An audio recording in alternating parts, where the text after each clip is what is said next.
Welcome, everybody, back to the limited edition, the 39th limited edition of the Giornate del Cinema Muto Pordenone Silent Film Festival. I'm delighted that you're back. I'm delighted that you've joined us for this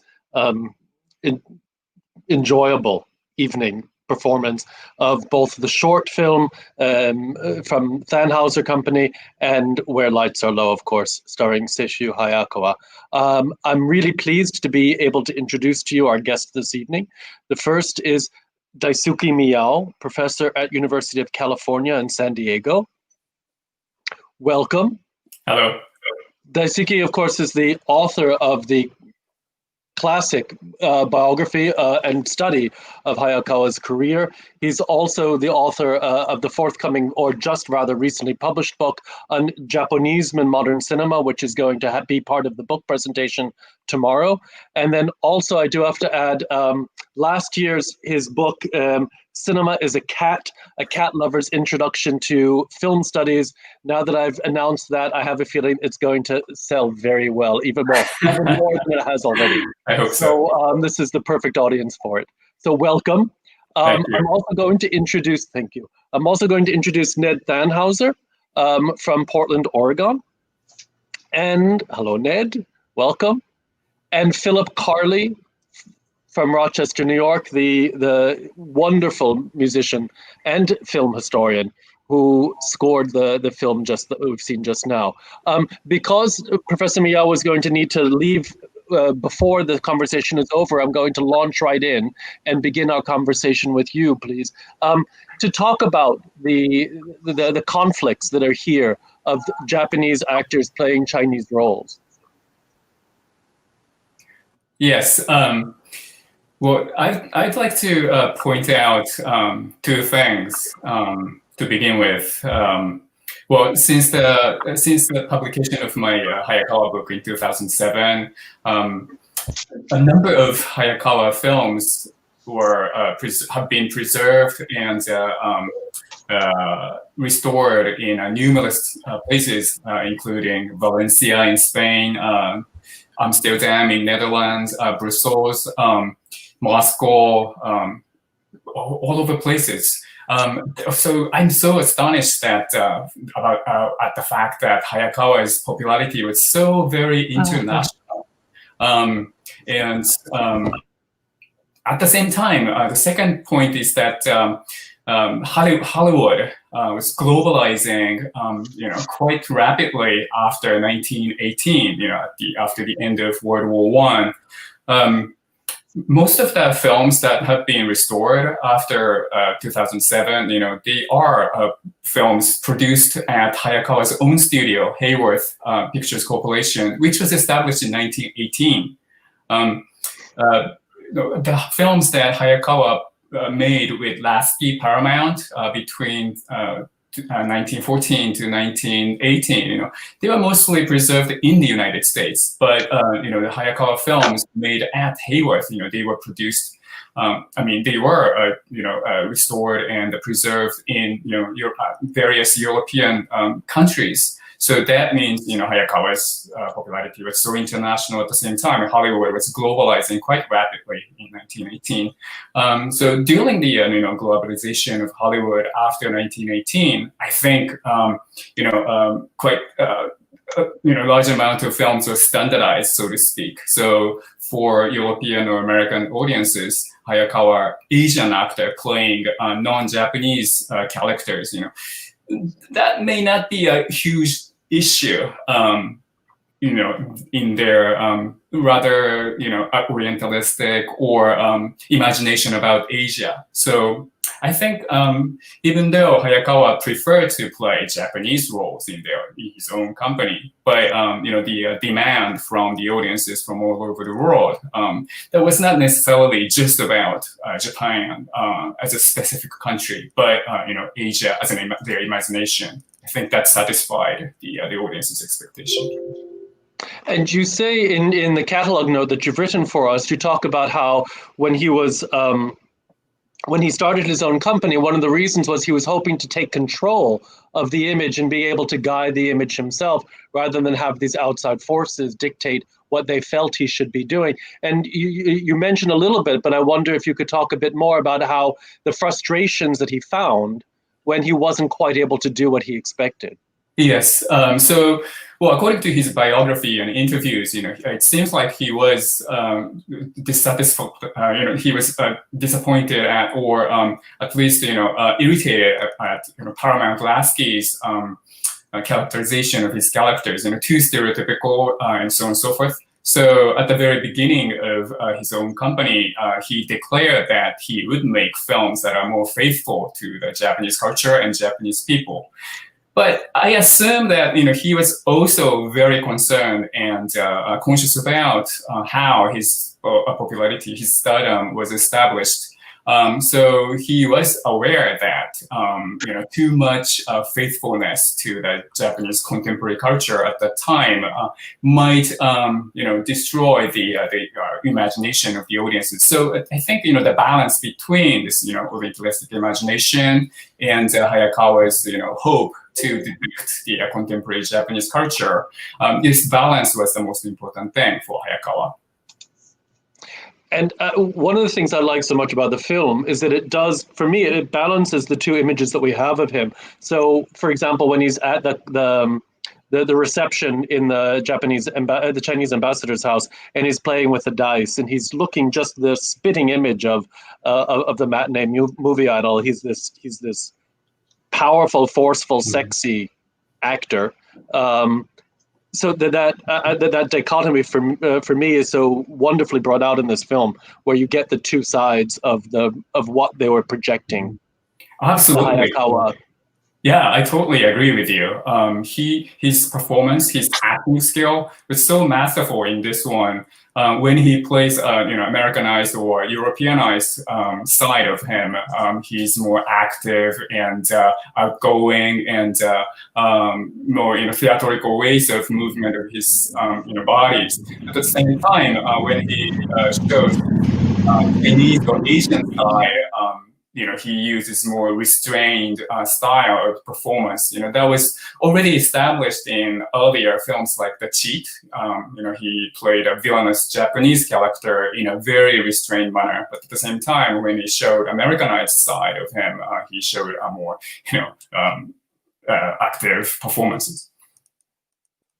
We've got a question from Eli from Kainachi about Tsuru Aoki. Why was there ever a possibility of her being cast in this film rather than Gloria Payton? And if not, why? Good question. After Hayakawa established his own company, Aoki kind of retired from her career. Of course, she appeared in several of Hayakawa films. But rather, my sense is that she chose to support him from behind the screen. So there might have been a possibility of her playing Asian characters in Hayakawa star vehicles, but instead she chose not to. But at the same time, one of the important star images of Hayakawa was, this interracial romance, the theme of interracial romance. So even though in this film, the heroine is supposed to be a Chinese character, but on surface, she looks very Caucasian. So, imaginally interracial romance was, I think, a big factor for a film like this. The sets, each time I see the film, I'm just so struck by how the sets are made and how beautifully they're done, which, as you say in your article, is also partly inspired by the Arnold Genth photographs, but just also, I imagine, what was available in California at that time with the enormous Asian community that was already there. I think so, yeah. Well, there's no detailed record of how the set of this film was created and how their production design was. But yeah, I totally agree with you. This film was very beautifully done in terms of the production and especially the Chinese. Chinatown. The climactic, cross-cutting sequence is so beautifully done thanks to the production design. I absolutely agree with you. And I was wondering also, you talk about how the film was really very well received in Japan, whereas in other countries, the reviews tended to be mixed. I haven't been able to find the reviews here in Italy, although it was definitely released. It's talked about a little bit, but I haven't really found a really solid review. Whereas in Japan, it was well received. And could you elaborate a little bit on that? Yes, when Hayakawa's name first came to Japan, it was a bad name. He appeared in films like The Cheat, The Typhoon. In those films, Hayakawa played rather sadistic villains. So Hayakawa was even called a traitor of the nation at the very beginning. But after he established his own company in 1918, Japanese audiences, Japanese film goers, they started to see himself as a representative the American dream. He became really successful in Hollywood, in early Hollywood, and became a celebrity in the United States. That's a huge publicity of Japanese people. At the same time, the Japanese film industry was trying to establish itself and by kind of imitating, what Hollywood studios were doing. And so Hayakawa's films was kind of a model for those, people, filmmakers in Japan at that time. And especially when Hayakawa's films showed lots of Japanese characteristics, and Hayakawa became a huge star in it. So the Japanese film industry was trying to establish themselves by producing stars like Hayakawa from inside. So that was a huge reason why Hayakawa films and Hayakawa's career became really successful. Received very well in Japan. And for me, it's still a fascinating discussion, and it's impossible to get an answer. Why is it that he was the only Asian star on an international level for so long?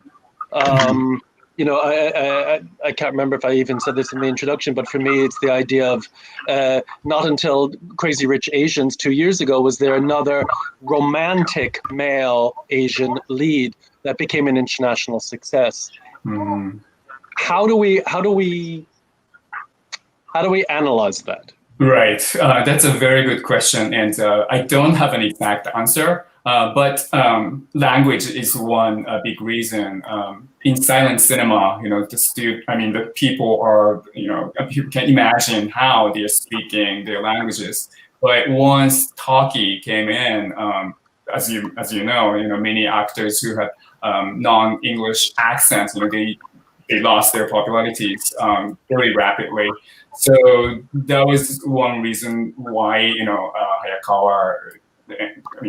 Instead of other than Hayakawa, not many Asian actors sustained their popularities or became a huge star. I don't really want to go into the issues of racism at this point because we have so limited time. But sure. We may need to think about that in not only just Hollywood, but the American study in general as well. So that's a big question. Yeah. Now I know you. Do you have another 5 minutes? I'm just checking. I want to keep. Yes. Okay, great. Because this is also something I think we can bring Philip into the conversation now. Because Philip, I know that you're familiar with Colin Campbell's films, and I was wondering also, Daisuke, have you seen the other two Hayakawa films that he made with Campbell? How do they hold up? And then perhaps how are those films representative of Campbell's career in general? So, Daisuke, if you want to answer about whether you've seen the two films and what they're like, and then Philip, I'd love for you to comment on your familiarity with Campbell's career. I do want you to hear Philip's take. Well, I told Jay a while ago, Campbell was the kind of penny plain, twopence colored kind of director, very straightforward. He headed production at the Selig Company in the teens. And this is a much more, forgive the word, but colorful, richer a film than anything I've ever seen of Campbell's. And with the Hayakawa, working with Hayakawa, I think one of the things he liked, and why he did 3 films with Campbell, who was really pushing towards the end of his career. He was an elderly director at this time. He would have been in his late, I think he was 55 when this was shot. He brought some sense of realism to exotic locations. I mean, his most famous film was The Spoilers from 1914, the first film version of that for Selig in 1914. The one thing that really is reminiscent from the spoilers and this film is the fight sequence. Because in the spoilers, it's a very tough, realistic, pulling at each other kind of fight. It's not just breakaway furniture and the kind of usual Hollywood fight we're used to. In When Lights Are Low, it's the same thing. They're really pulling at each other, and it's an absolute struggle. And I think that was one of the things that Hayakawa liked about Campbell, was this almost straightforwardness in moments of dramatic tension, which allowed Hayakawa to control what he wanted to do with the drama. But at the same time, Campbell was an experienced filmmaker. He knew how to light. He knew how to photograph. He's a true pioneer. But the scale of something like that ballroom scene is really impressive. It's beautifully photographed. Much more so than I think anything else I've seen of Campbell's. Which means that I think probably Hayakawa had a hand in, how he wanted things to look. The money's there; it's his money. Even though it's Robertson Cole distributing it and giving him the precepts as to what kind of stories they want. But it looks good, and that is something that I'm not usually used to seeing in Campbell's work, actually looking so composed and so elegant, except that there is the sense of reality. The spoilers is it's the Alaskan Yukon. It's in Alaska. That was an exotic place for most Americans, and so that Chinatown and China itself would be exotic to most Americans in a similar way. So maybe that kind of simplicity is what Hayakawa appreciated. And that's just a thought. I don't know if Mr. Miyao feels the same way. Yes, I totally. Does that seem reasonable to you? Yeah. Having seen the final. The fight sequence looked very realistic to me too, and so I think Campbell did a great job depicting, especially the final sequence, in such a realistic manner. Well, speaking of the final battle scene, if I can add one thing, the Chinese villain played by Togo Yamamoto, he's a very skilled actor too. I think you'd all agree. He went back to Japan after a few years after this film was made, and he appeared in a lot of Japanese films, Japanese silent films, and my favorite is Yasujiro Ozu's That Night's Wife, Sonoyo no Tsuma. It's a 1930 film, and Togo made unforgettable performance in that film, in that Ozu film. I'd forgotten that myself. I'd seen it, but I had forgotten that.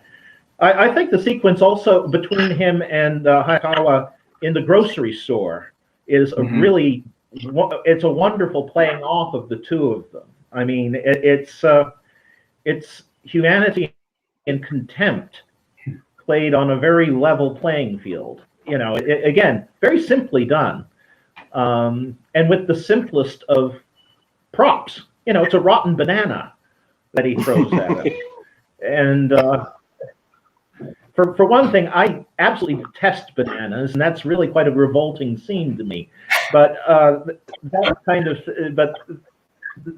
but that scene actually conveyed so much in it in a very brief moment, and again, quite simply and straightforwardly depicted. So, I think so too. Yeah.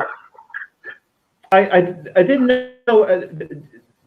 I didn't know, Jay, if you wanted to ask me anything about the music, because it was kind of I just watched Guy Fawkes this morning, with Gabrielle playing, and it's interesting because I had to approach this very, very carefully, and because I didn't want it to turn into shtick and cliches.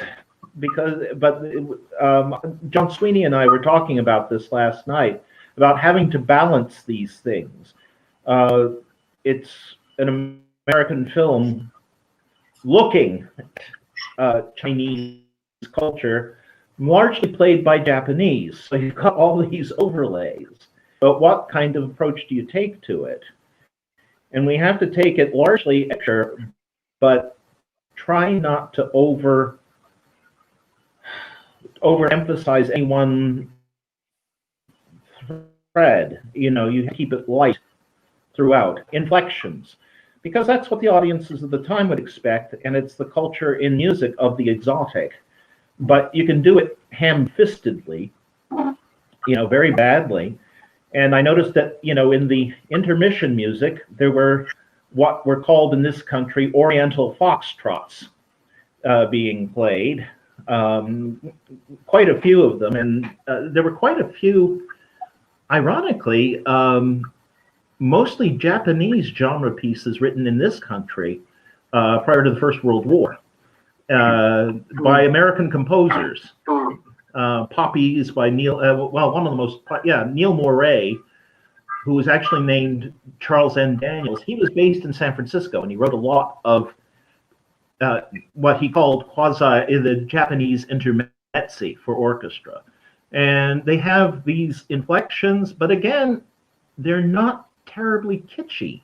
They're interesting. They have little bits and pieces, and then a long soaring melodic line through them. So we're trying to keep, I think both Gabrielle and I have sensitivities towards the culture of the filmmaking, as well as the characters, which we have to balance very carefully.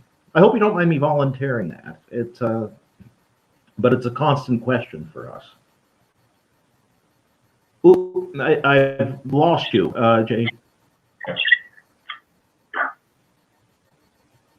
That was my fault, actually. There seems to be a problem, though, with your audio, Philip. So would you be able to turn the camera off, and we might be able to hear you more clearly, because I'm getting some feedback that it's not always clear. Sorry about that. Okay, Yep. Great. Actually, what I wanted to, I'm delighted that you voted. People say I have a voice, I have a face suited for radio. So it's, that's... What I wanted to say, though, actually, is sure. that apropos of your music, when I was watching it with your music, I finally cared about the romance, because seeing the film without the music, I find her quite wooden and unexpressive. She doesn't have the acting chops, shall we say, that meets Hayakawa, but the way that you made it sensitive, the way that you made it nuanced, you made us care about them as a couple in a way that I hadn't felt before. Well, thank you for that. I agree with you on her acting chops. She's not, I mean, it would have been lovely to have Suoro Aoki in the part, but I cared about them. You have to play it as what the film is supposed to be. We should care about them, and if it's not that convincing in the face of it, you have to make it through the music work. Sometimes it's like levels a little bit to make the couple work emotionally and dramatically. And Hayakawa's sympathy and, romanticism in his portrayal actually carries over, so that's very easy to work with. And in doing that, in adding a musical component, that makes the two of them more empathetic. Is what I mean. Am I coming across a little clearer now? Is my voice coming clearer? Okay. Yes, for me it is. I hope that it is for others. Daisuke, I know you need to leave in a moment. There's one very brief question. We've been asked, what at this point, since your book came out, what's the percentage rate that you would say of surviving Hayakawa titles? It's not, I'm afraid it's not very good, but compared to the Japanese films of the same period, the survival rate of Hayakawa films are much better. I think it's less than 50%, but more than 30%, or yeah, it's closer to 40, I guess. Okay. Thank you very much for joining us. We will see you tomorrow at the book presentation for Japonism, the birth of cinema. So. Thank you very much. Thank you so much for having me. I'm honored to be here, and see you tomorrow. Thank you. Wonderful. Okay, bye. Thank you, everyone. Philip, would you like to talk a little bit more about and Ned, I haven't forgotten you, so we're going to be talking about the Thanhouser film in a moment. Philip, could you talk a little bit more about how you approached the film? It's a modulation that that I always find so extraordinary in the way that you compose your scores. The build-ups are so beautifully done and so cleverly done. You're mute now, too. Okay. Yeah, I'm sorry. Real challenge in some ways because I didn't get a translation of the titles before I had to record it. And so I went back to the trade papers and the trade synopses and got as full a picture as I could of it. And I watched the film, of course, a couple of times. But it has its own distinct editing pace. It's a very clear one. It's actually quite good in that respect. Well, when I say good, I should say for 1921, it's a very fluent 1921 feature. There's still some of the static tableau-esque quality from the middle teens, which I would associate with Campbell, but a lot more intercutting. And that makes my music much more fluent. It makes it easier to build up to sequences and so forth. And the individual sequences are played so well. All the actors, including her, it works out in the end. And the lighting is good. I mean, these all play into what we are able to, all of the accompanists, I think. We're looking at the whole package so that, when you see something like the scene we just saw there of examining the goods, as it were,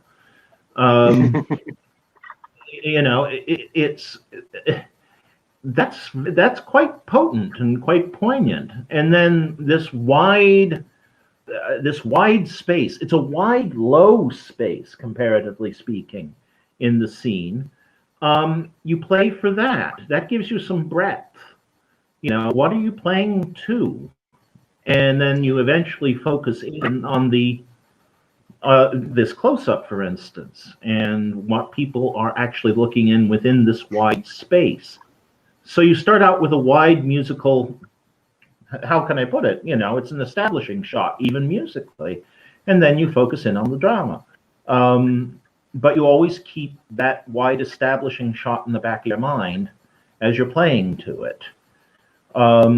Because it's, there are individuals within this wide shot. And then, of course, Hayakawa will come in through that side door right there, which is really neat because the camera is just a little off center. It's up high. And so it really catches your attention when he comes in. It's not a head-on into the set shot. I can't remember who the photographer was on this, but they did a hell of a job. He got the best production possible. I mean, this just looks terrific. It's Frank D. Williams. It's Frank Williams? Oh, Yeah. good Lord, no wonder. Okay. Well, he's one of the unsung, I mean, Frank Williams was one of the unsung heroes of mid-teens and early 20s photography. I mean, he'd been with Sennett and worked his way into features. And he was a fine cameraman. Yeah. I think very underrated and not celebrated enough for his expertise. I think his career kind of fizzled out by the middle 20s, but he was much in demand in the late. And this stuff it just all looks good, but it does have, in these irises, these slight highlights. That's very much a teen's styling. And but that gives me material to work with musically. You can feather things almost. It's the soft edges of the picture. Sure. It's a style that you I almost regret seeing go out of fashion in the 20s, because it is so elegant. And there are these scenes again where it's narrow, with the lighting just going up into the stairwell. So if I talk more about the camera work than the music, that's because the music comes out of the camera work. And, aside from the editing and the acting, but I look at everything. It's all very important to me. Which is why I always say that the best education that we can ever get on film in general is by talking to the musicians, not the scholars, as wonderful as the scholars are. We've had a question about whether the film is complete or not, because somebody was saying that it seemed that we first learned that he has a 4-year degree and then suddenly he's washing dishes. I think there's a little bit more of a transition than that, and it's clear that yes, he has that degree, but he's desperate to earn the money to pay back what he needs to pay. So he's just taking any job. I think that was very much done for dramatic purposes, without really anybody thinking so much about the fact that he has a college degree. So why doesn't he get a better job? I imagine that there are some losses here and there. I wonder if the ending was there, if there was just even just fragments of minutes here and there that might be gone. What do you think about that, Philip? Yeah, there could be a little bit. He does have a 4-year degree, but he's also been shown gambling. And it could be that if there is a missing sequence, he's lost everything. He shows up at first. He's in evening dress. He's basically looking like Chevalier. It's a tuxedo and a skimmer. He shows up at the dive, but he doesn't have the money. He's kind of a low-grade gambler out of college. He's a young man with not much money, and he may have a degree, but where is he going to apply it? That's the other question. We don't know. He might have been turned away from other things. He might lose all the money he has in a gambling sequence. It's hard to say. It's dramatic license. It works, but I can see where you think there is a gap. And I would say if there is a gap, it would be about maybe 150, 200 feet would cover that kind of, elision.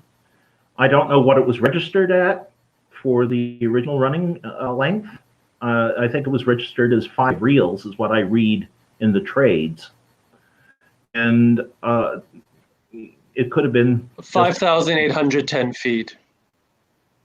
Oh my God! So it's a full 6-reeler. Yeah. So it would have been. But I seem to. Yeah. But I seem to remember in the ads that I saw, they were still listing it as 5, which is funny. If it's a 6-reeler, yeah, that's less than 6 reels. If it's 5,800 feet. If it's 5,800 feet and 68 minutes, that should be running around 77 minutes at 20 frames a second. Right. So, And then, of course, the question even is for leader and so forth. sure. And then there's always the question of what version this one particular was. Was the version shorter that was released in Europe? Was it longer? We don't have that information with us now. I'd like to switch over now to talk with Ned about Toodles, Tom and Trouble. And I'd like to start really about if you could talk a little bit about the discovery of the film, because you've spent a significant amount of time rediscovering the works of your family's studio. Sure. Thanks a lot, Jay. I actually didn't discover this film, but just a little background. The Thanhouser Company made 1,086 films in its brief 7.5 years of production. And this is one of the 260 surviving prints that we know of. And it was actually identified at the Mostly Lost conference at the Library of Congress, Mostly Lost 5. And I found out about it from the folks at Mostly Lost, and was thrilled to learn about it to add to the inventory of surviving films.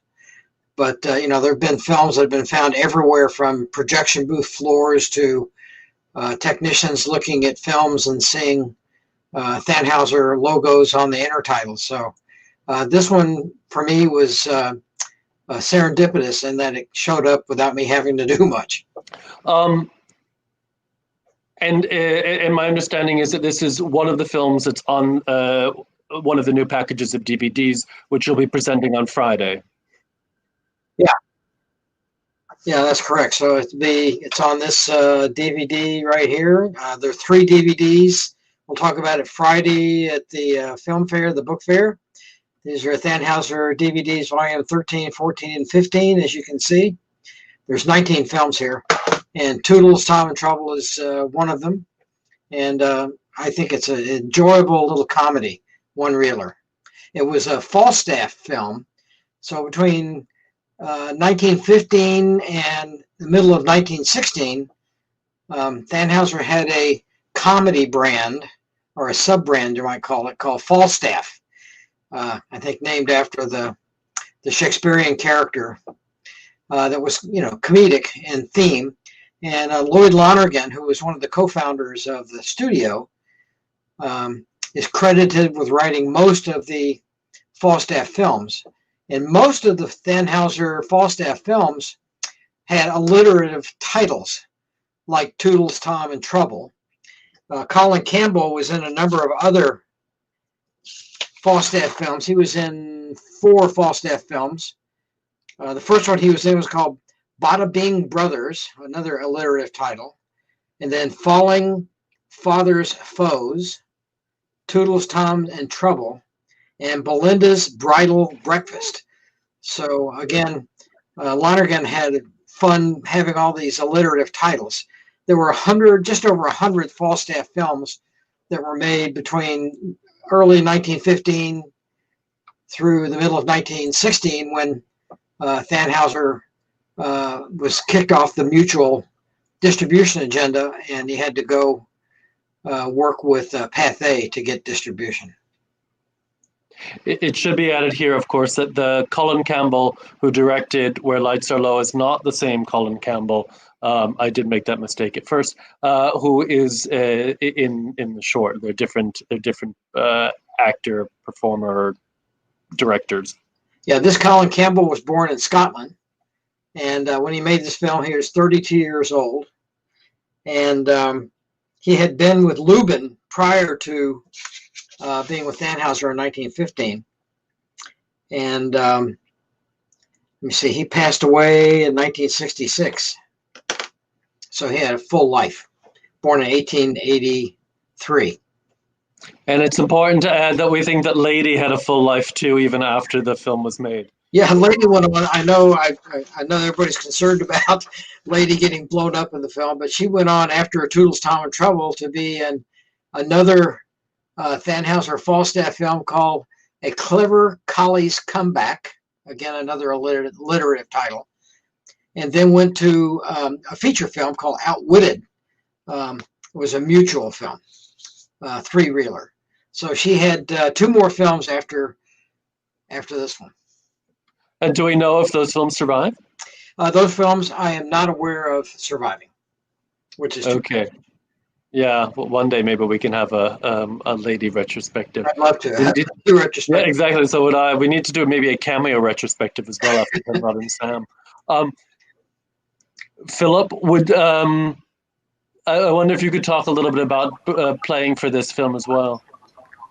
Oh, well, for this film, it's a delight. For one thing, it's the only Thanhouser film I've seen with animation, which is kind of cool. I mean, Ned probably can point me to others, but it's the only one that's run into my knowledge. And it's quite clever, with the Model T jumping over, Toodles, or Trouble, I should say, Trouble with Toodles.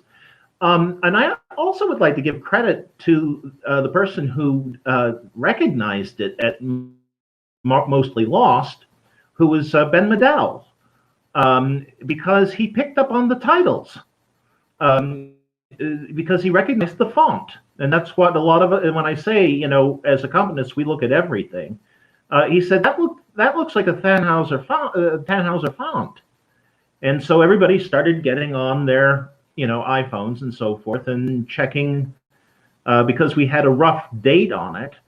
And then they came up with a synopsis. But that he was the one who was able to, point things in the right direction.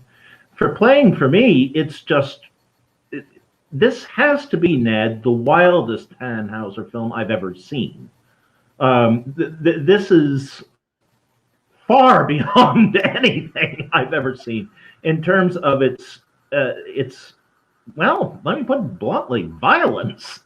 There is nothing quite so implicitly violent as what happens to the dog and the doll in this picture. Especially, I was caught quite off guard the first time I saw it with them both exploding up in the air. And again, nobody was hurt. No dogs or babies were hurt in the filming of this production. But the characters are lovely. Lady is fun.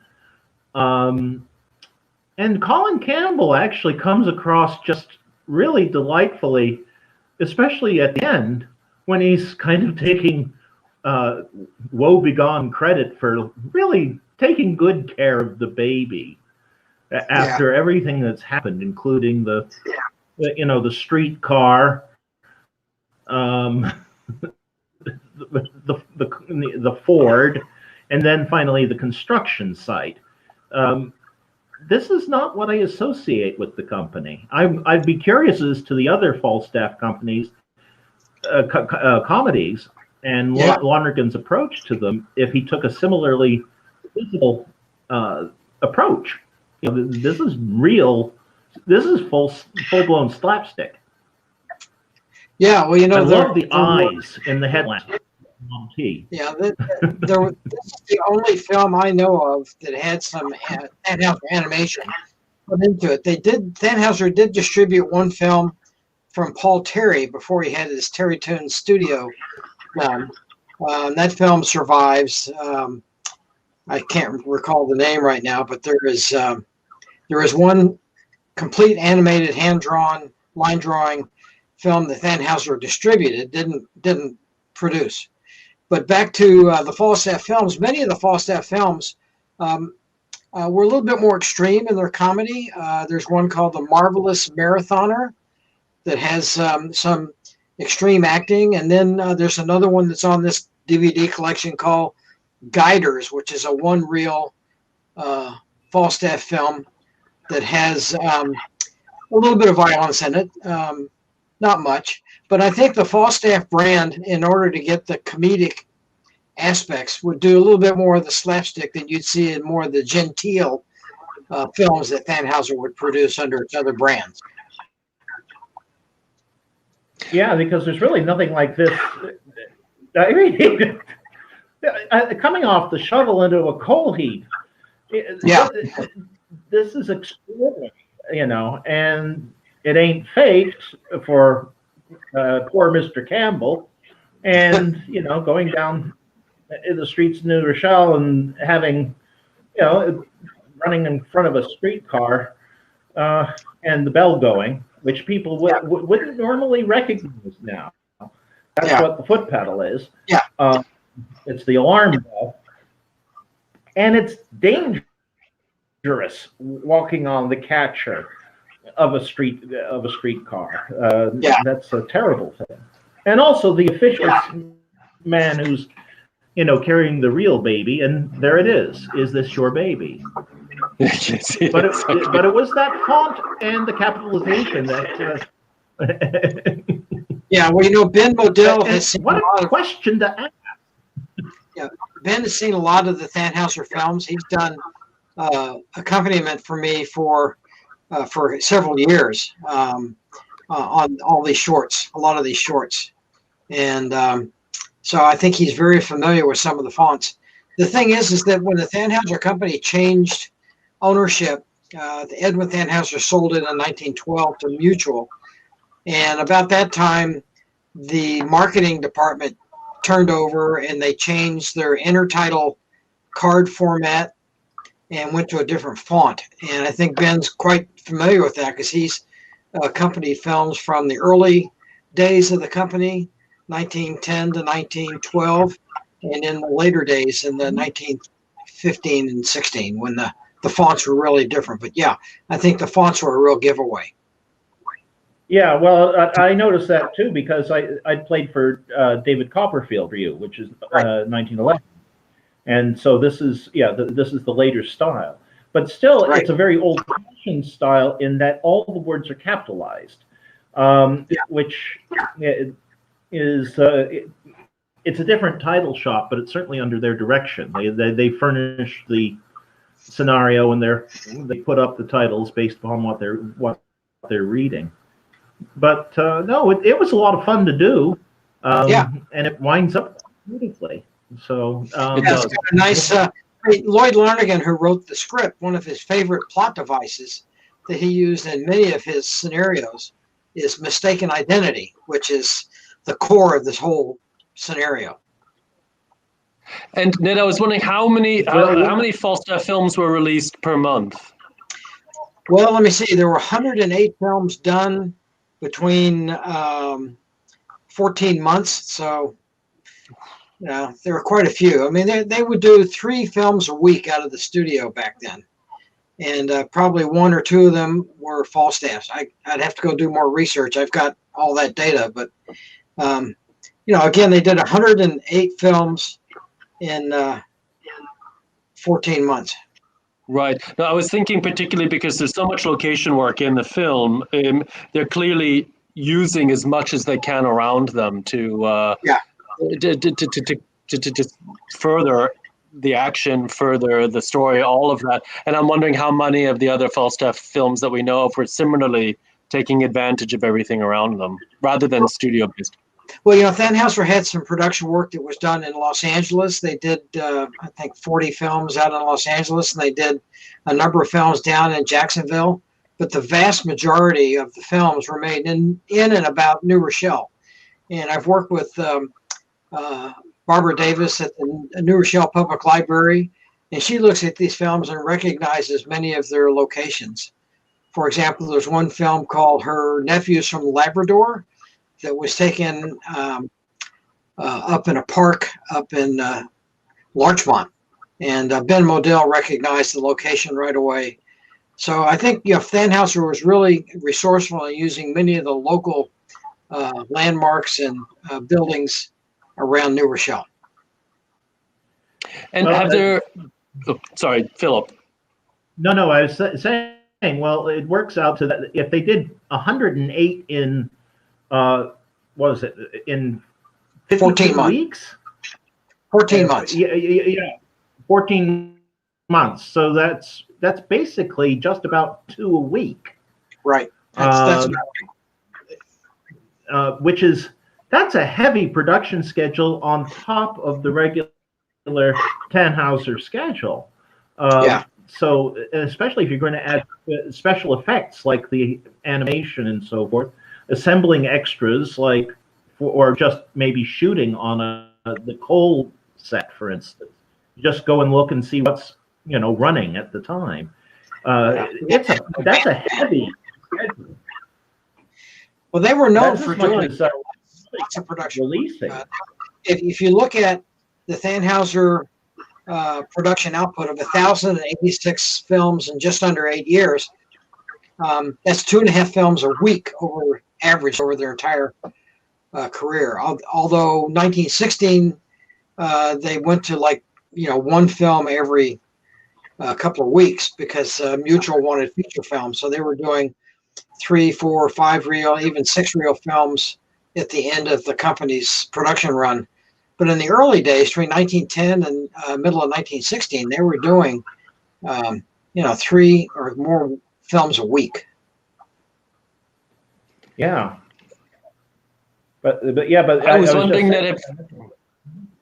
Oh no, I was just saying. Oh, please. That having 2 comedies a week on top of that is heavy, even for a much larger studio than Thanhouser was. I mean, that's stretching your resources pretty hard.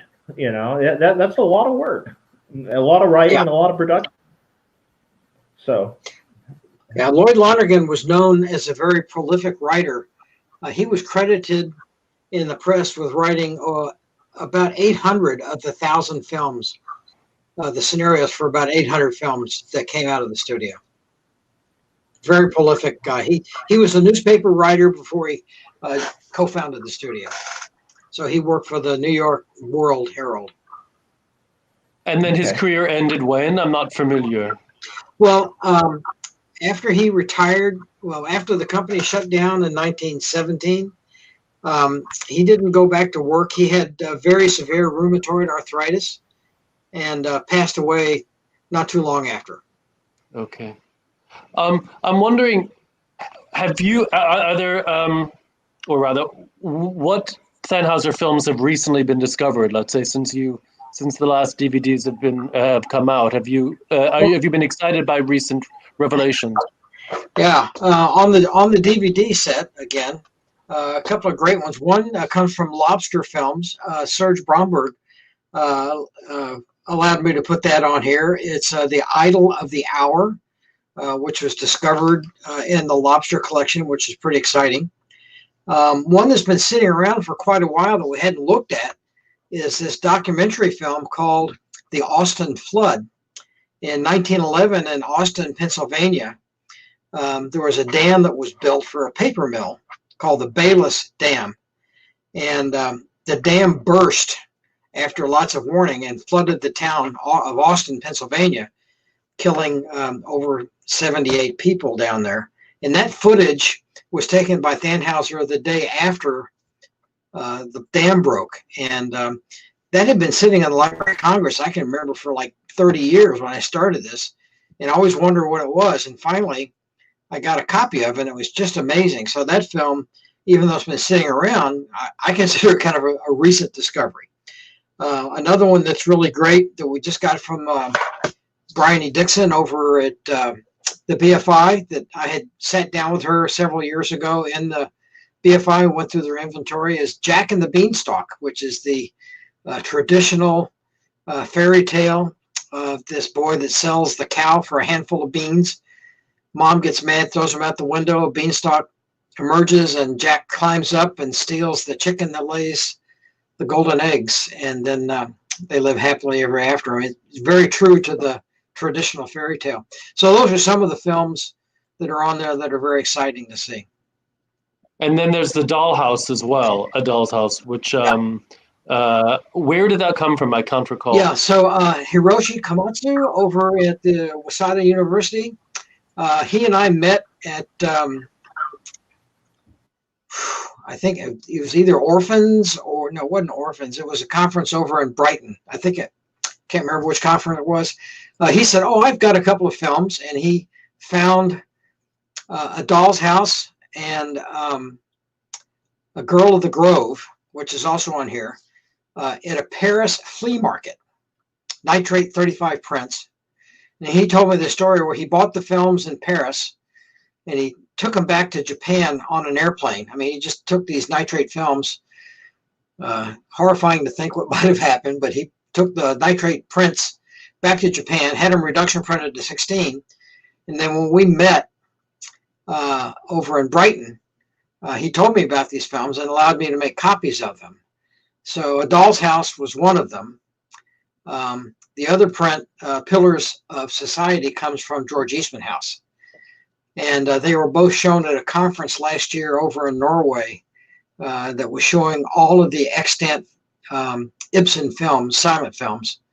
So that was pretty nice for them to be able to see these two films to add to the collection of extant Ibsen silent films. Yep, very exciting. I see that we see A Doll's House myself, actually, because I've always been impressed with the Thanhouser literary adaptations. They do very well.